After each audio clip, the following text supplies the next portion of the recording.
Assalamualaikum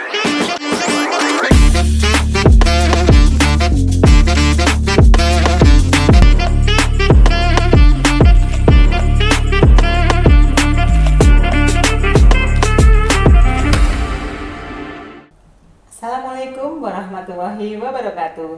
Hai Sobat Healthy, selamat datang kembali di Podcast Boy, Podcast Dinas Kesehatan Kabupaten Boyolali. Nah, tema kita hari ini adalah mengenai diabetes mellitus. Kenali, kendalikan, hidup sehat. Sebelum kita sampai ke pembahasan yang lebih mendalam, jangan lupa untuk like, subscribe, dan komen di channel YouTube Dinas Kesehatan Boyolali. Oke, hari ini kita memang membahas penyakit yang sering disebut sebagai ibu dari segala penyakit atau yang lebih dikenal dengan diabetes mellitus atau kencing manis. Nah, penyakit ini sangat umum tapi seringkali terlambat untuk disadari. Telah hadir bersama kita dua ahli di bidangnya. Yang pertama adalah Ibu Dr. Listiawati, spesialis penyakit dalam Vinasim. Selamat datang Bu Dokter di Podcast Boyolali. Oke, yang kedua adalah seorang nutrisionis yang tidak asing lagi, Ibu Furinayu Oktaviani SGZ. Selamat datang Bu Furinayu. Ya, terima kasih Mbak Savitri. Selamat berjumpa kembali Sobat Healthy. Oke, Dokter Listiawati, suatu kehormatan Ibu kita. Baru the first time Bu Dr. Lis ini hadir di podcast Boy, ya, podcast Dinas Kesehatan Kabupaten Boyolali. Beliau bertugas di RSUD Pandan Arang Kabupaten Boyolali.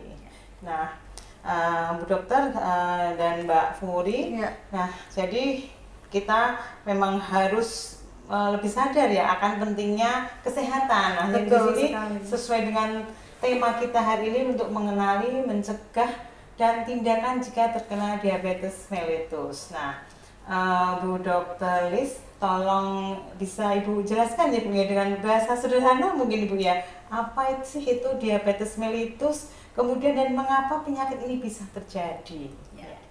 Jadi secara sederhana itu diabetes mellitus adalah kondisi di mana kadar gula di dalam darah yang terlalu tinggi. Oke. Gula ini didapat dari makanan yang kita konsumsi, di mana selain itu pada orang normal ada hormon yang disebut insulin yang bertugas memasukkan gula yang kita makan tadi, makanan kita makan tadi masuk ke dalam sel tubuh, dan setelah masuk ke sel maka dia akan diubah menjadi energi.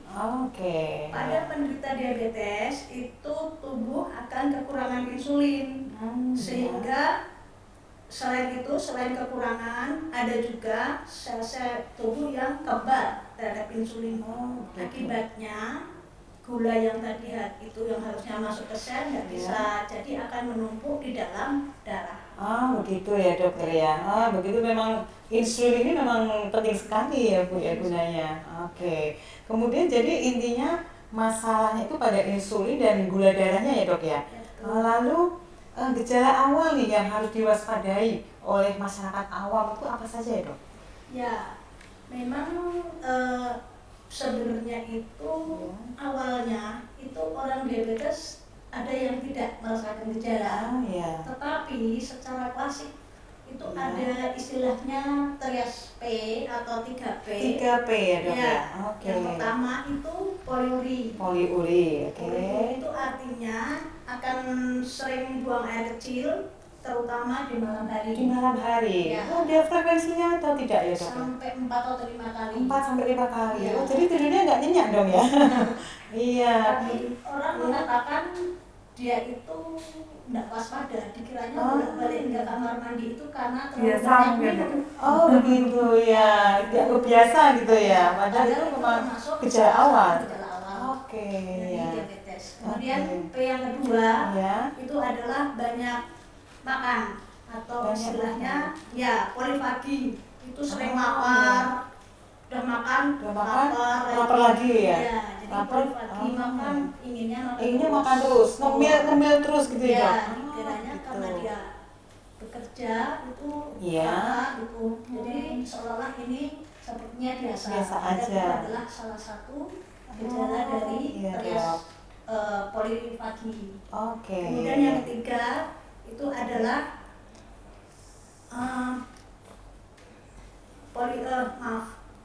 Iya dok. polidipsi. Oke, ya polidipsi ya dok Polidipsi ya. yaitu sering haus. Oke. Dimana bisa diulang Iya, nggak apa-apa dok. Terus aja nanti kita potong. Oh iya. Iya, oke. Iya. Maaf, jadi yang pertama tadi kami ulangi. Iya. Jadi gejalanya itu ada 3P. Iya. Yang itu pertama polikuri, Iya. sering buang air kecil, Oke. terutama pada malam hari, di Iya. mana frekuensinya bisa 4-5 kali. Iya. Gejala kedua yaitu polidipsi, Oke. di mana sering haus. Iya. Dikira memang karena udaranya panas dia itu haus, padahal bukan. Itu adalah satu iya, gejala dari diabetes. Oke. Ketiga adalah polipagi. Oh ya. Polipagi itu makan pengen apa Pengen makan ngambil terus ya. ya. Oke. Itu yang pokok adalah Iya. gejala klasiknya 3P. adalah itu ya. Oh, ya. Tetapi selain itu ada Iya. gejala lain, badannya lemes, Iya. berat badan itu turun, tapi nggak tahu sebabnya apa, sudah makan iya. banyak tapi kok berat badannya tuh turun gitu. Turun ya dok ya. Dan selain itu ada juga Iya. biasanya yang diafali oleh masyarakat itu kalau luka kok nggak sembuh-sembuh. Oh begitu. Biasanya kalau kita 3 hari aja udah sembuh tuh sampai seminggu gitu ya dok ya. Tidak Lama hanya ya, seminggu, Dok? berbulan-bulan. Berbulan-bulan. Oh Iya. begitu ya dok ya. Tidak sembuh-sembuh. Oh, oke. Mungkin ada Iya. mempunyai penyakit. Oke, jadi memang harus diwaspadai ya dengan gejala awal-awal yang mungkin tidak kita sadari ya. Padahal itu adalah gejala-gejala awal. Nah sekarang kita akan bertanya dari sisi gizi dari kepada Bu Furinayu ya. Iya. Nah siapa saja mungkin paling berisiko terkena diabetes mellitus Bu Furi? Oke. Jadi siapa saja sih yang berisiko ya, yang paling Iya. berisiko. Jadi faktor utama dari diabetes mellitus itu adalah mereka yang mempunyai gaya hidup atau lifestyle ya, Oke. di mana dia kelebihan berat badan, Iya. kemudian jarang berolahraga, Oh, malas iya. gerak, Mager ya? Iya, mager Iya. gitu. Oh, ya. Mager, jarang olahraga, Oke. kemudian pecinta makanan dan minuman yang tinggi gula. Nah ini waspada ini Gula, ya. gula, ya dok ya. Yang manis-manis. Yang berlemak ya, itu Ah, yang punya berlemak, risiko. oke. Tapi selain dari makanan, Ya. kemudian kurang gerak, kelebihan berat Ya. badan, Oke. faktor genetik juga akan berpengaruh. Genetik, Iya. keturunan. Betul Mbak Oke. Sari. Jadi faktor keturunan itu sangat berpengaruh Iya. ya, terutama dari keluarga inti ya. Jadi kalau ada riwayat diabetes dari keluarga inti, di saat kita sudah memasuki usia 45 tahun, itu kita harus waspada. Oke. Iya, ya. jadi harus waspada Harus waspada. terkait dengan faktor risiko ini. Oke, nah kita jelas sekali ya Sobat Healthies untuk resiko-resikonya. Sekarang kita ke bagian yang paling penting nih, ke pencegahan. Nah, Iya. dari sisi gizi tadi ya, jadi bagaimana cara mencegah diabetes mellitus melalui pola makan yang benar. Nah, bagaimana Iya. Bu Furi? Jadi untuk kunci pencegahannya, ya Sobat Ya. Healthies, mari kita mulai mengendalikan dari asupan karbohidrat, terutama Oke. karbohidrat yang paling sederhana, yaitu gula, ya. Oke. Gula, kemudian garam dan lemak itu juga akan berpengaruh. Iya. Ya, jadi kita harus mengurangi konsumsi minuman-minuman yang manis. Iya, Seperti dikurangi. sekarang merebak ya, kita gampang Iya. banget mendapatkan Betul sekali. minuman-minuman yang berkadar gula yang tinggi, ya. yang begitu mempesona nikmatnya ya dok ya. Banyak yang jualan di dan pinggir-pinggir tanpa jalan. disadari dengan mudahnya juga bisa dengan Iya. pencet HP saja sudah datang minuman Iya. itu. Jadi itu harus kita kurangi ya, Oke. minuman yang berkemasan, kemudian mengandung soda, Iya. kemudian Oke. jus yang berpemanis. Iya. Jadi kalau kita beli minuman-minuman kemasan harus kita lihat nih kadar gulanya berapa. Iya. Ya. Oke. Jadi kita lebih baik pilih karbohidrat yang kompleks. Oke, Ya. karbohidrat kompleks. Oke. Karbohidrat kompleks Iya. itu contohnya kalau di kehidupan kita sehari-hari itu ada nasi merah, Oh, iya. kemudian ada roti Roti gandum, Oke. kemudian ada ubi ya. Oh, iya. Ya, karena kalau karbohidrat kompleks itu akan lambat dicerna. Oke, jadi yang real food ya? Iya, real Oke. food. Jadi lambat dicerna sehingga kadar gula darah itu tidak langsung melonjak tinggi tiba-tiba, ya. Jadi lebih stabil gitu.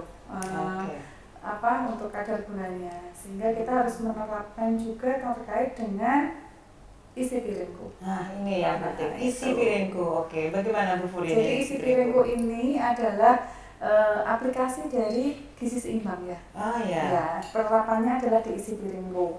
Jadi dalam satu piring kita itu untuk orang dewasa ya, jadi separuh dari isi piring itu terdiri dari sayur dan buah.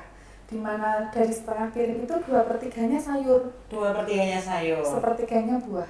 Oke. Kenapa kok lebih banyak sayurnya? Karena kalau sayur itu kan kandungan gulanya lebih cenderung lebih sedikit dibanding buah. Buah kan mengandung fruktosa. Iya. Kemudian setengah piringnya lagi itu dari karbohidrat dan protein. Baik protein hewani nabati. Nah, dari setengah piring yang isinya nasi dan karbohidrat dan lauk hewani nabati tadi, karbohidratnya 2/3-nya. Oke, lebih banyak karbohidratnya adalah dari protein hewani atau nabati. Iya. Gitu. Oke, jadi memang harus dibagi piringnya. Iya. Memang si piring ini panduan yang mudah diingat ya. Mudah diingatnya Bu Dokter Lis. Selain makanan nih, olahraga sudah atau aktivitas fisik, seperti apa aktivitas fisik yang direkomendasikan untuk pencegahan diabetes mellitus ini? Ya, jadi memang aktivitas itu sebaiknya kita lakukan. Iya. Ya. Oke. Ya, jadi sangat membantu. Aktivitas fisik itu sangat membantu karena akan meningkatkan sensitivitas sel terhadap insulin. Insulin ya dok Kan ya. kita tahu ada insulin itu menyebabkan gula yang kita makan itu akan mencerna masuk ke sel. Gerakan kita, aktivitas kita itu membantu insulin bekerja dengan baik. Oh begitu dok.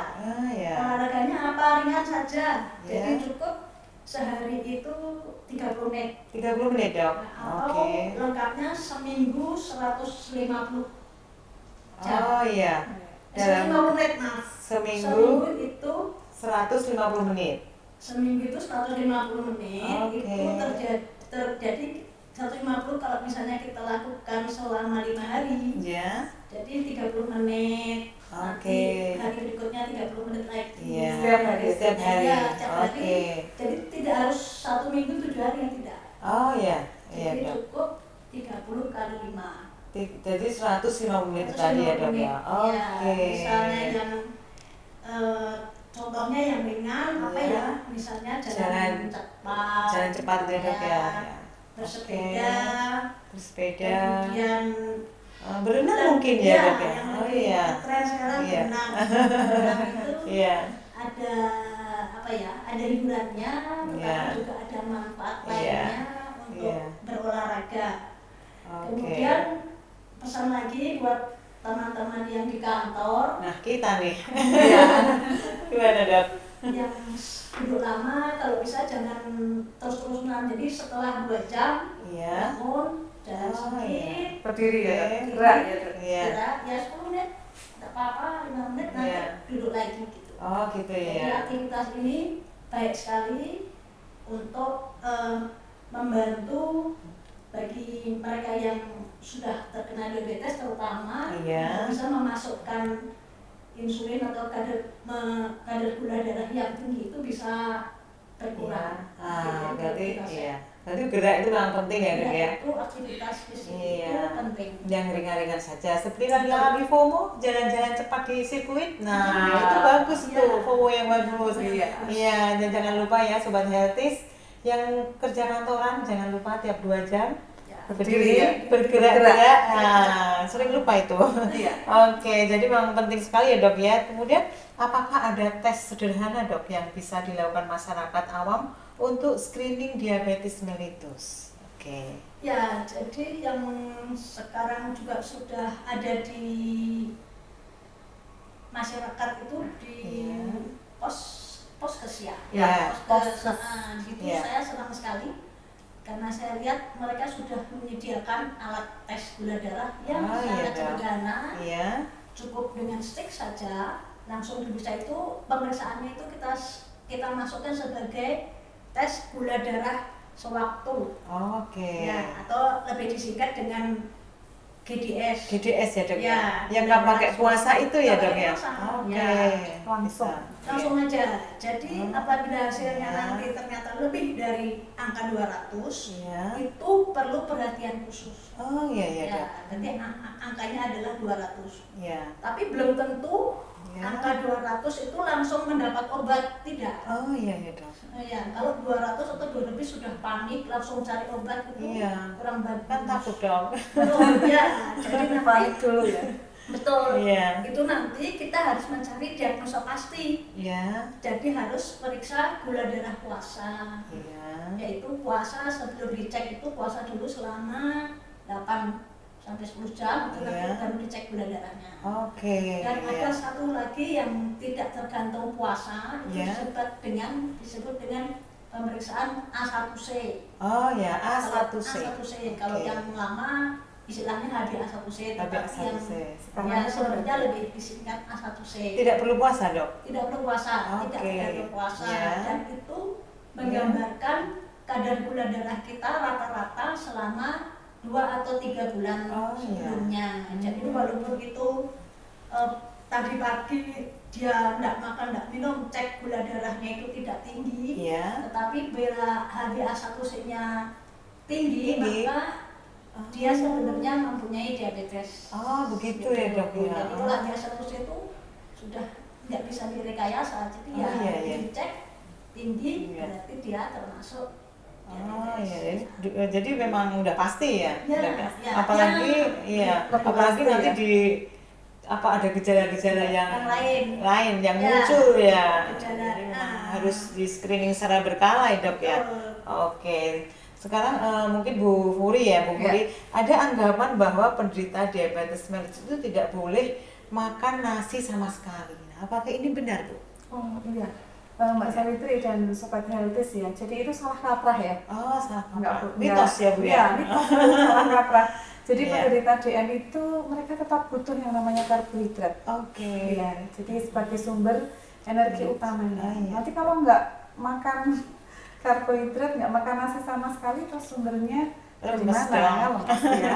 Iya. Jadi yang perlu dilakukan adalah mengatur dari jenis dan jumlahnya. Oke. Ya, jadi mereka harus tadi yang saya sampaikan di depan ya, mereka harus membatasi dari porsinya saja, Iya. porsi nasi itu, dan bisa menggantikannya dengan karbohidrat yang lebih berserat, Oke. atau mengkombinasikannya antara karbohidrat tadi ya, nasi dengan serat yang banyak, kayak gitu. Jadi Iya. prinsipnya bukan menghilangkan, tetapi Tetapi mengendalikan porsinya Oke. dan menambahkan serat. Oke, jadi kendalikan porsi karbohidratnya dan menambahkan serat di Iya, situ. karena serat juga akan memberi rasa kenyang yang lebih lama.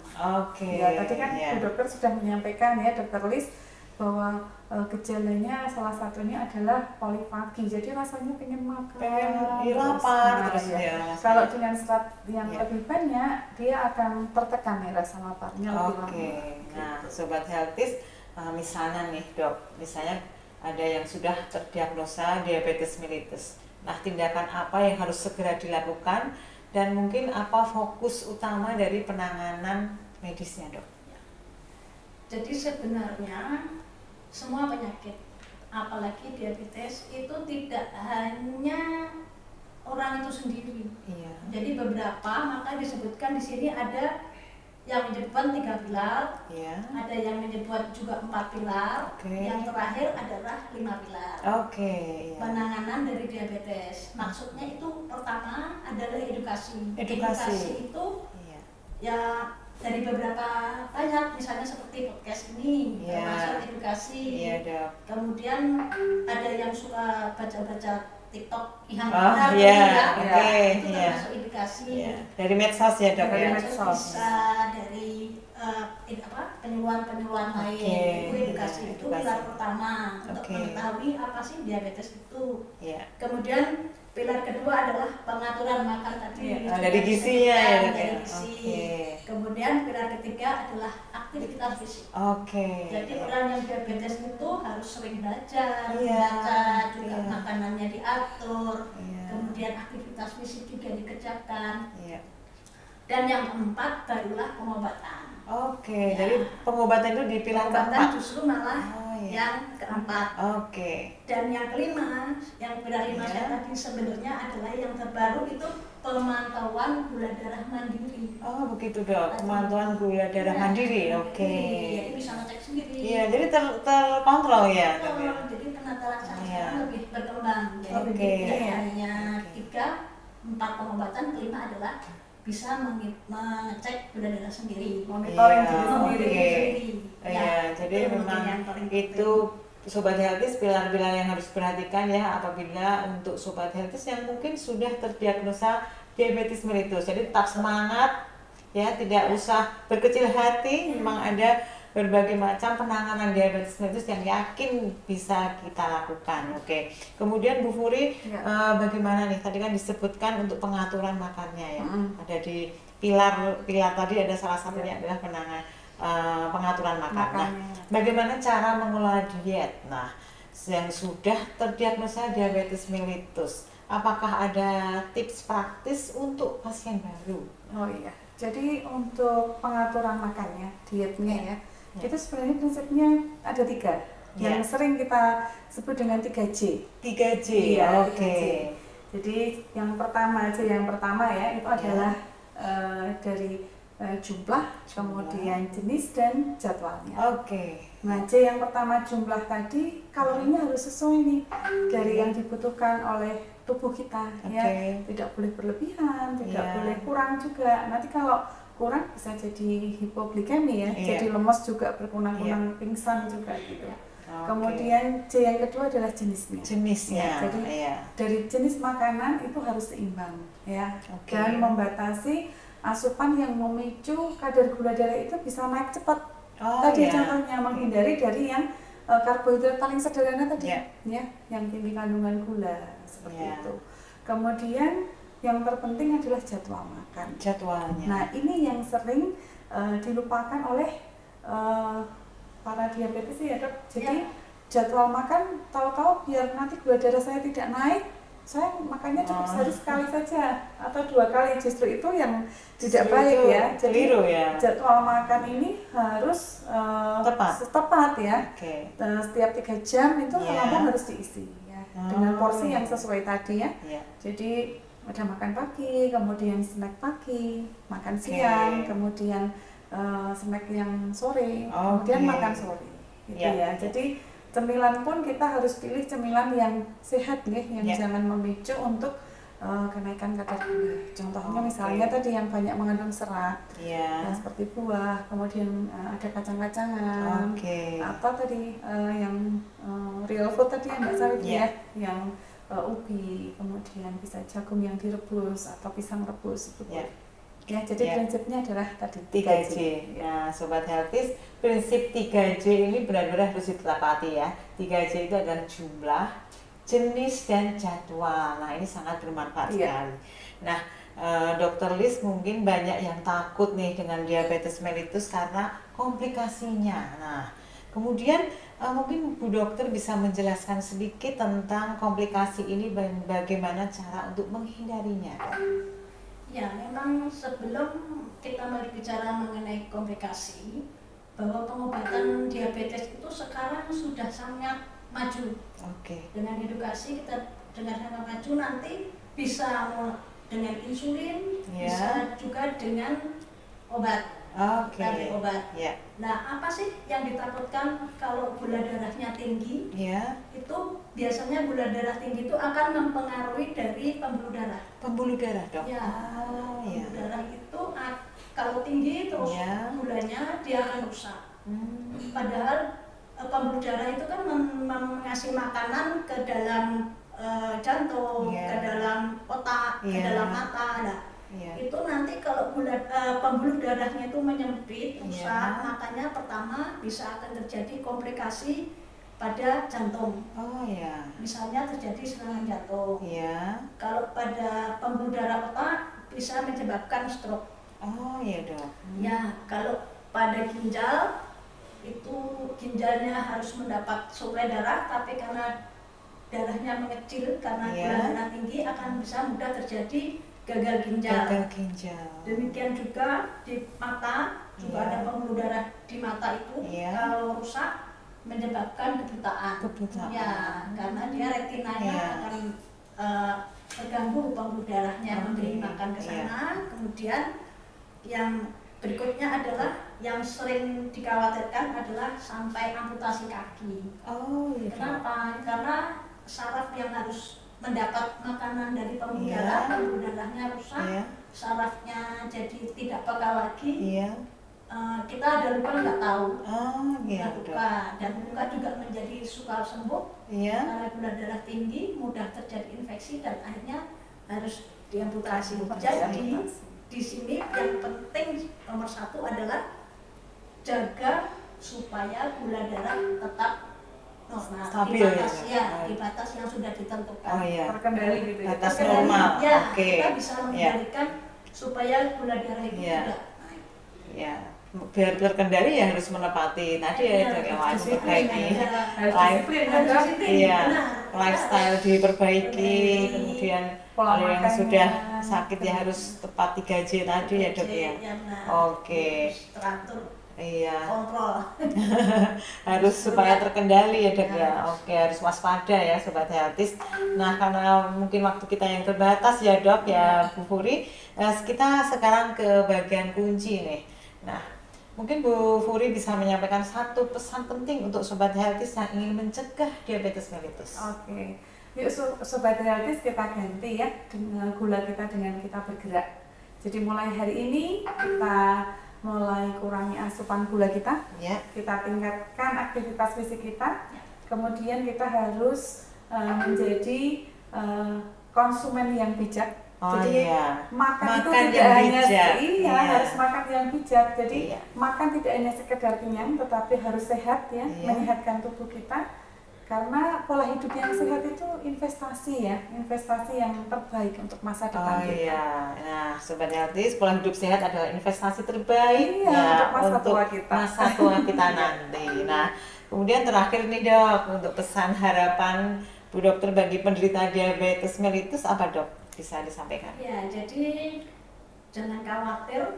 Jadi bahwa diabetes itu kalau memang sudah menderita diabetes itu bukanlah akhir dari segalanya. Kenapa? Karena diabetes itu bisa kita kendalikan. Orang diabetes itu bisa hidup sehat, bisa produktif, bisa bahagia, asalkan disiplin dari pengobatan, disiplin dari mengatur makan, disiplin periksa ke dokter atau ya pokoknya pemeriksaan gula darah, dan kendalikan diabetes. Jadi jangan diabeteslah yang mengendalikan kita, tetapi kita bisa mengendalikan diabetes itu. Nah sobat healthies, pesan terakhir dari podcast kita hari ini ya, jangan lupa kita kendalikan diabetes mellitus. Jangan sampai diabetes mellitus yang mengendalikan kita. Nah mungkin itu saja ya dokter, Bu Furi, terima kasih banyak untuk pencerahannya mengenai diabetes mellitus. Kita sudah ngobrol banyak, semoga bermanfaat untuk sobat healthies semuanya yang tetap setia dengan podcast Dinas Kesehatan Kabupaten Boyolali. Terima kasih. Wassalamualaikum warahmatullahi wabarakatuh. Waalaikumsalam.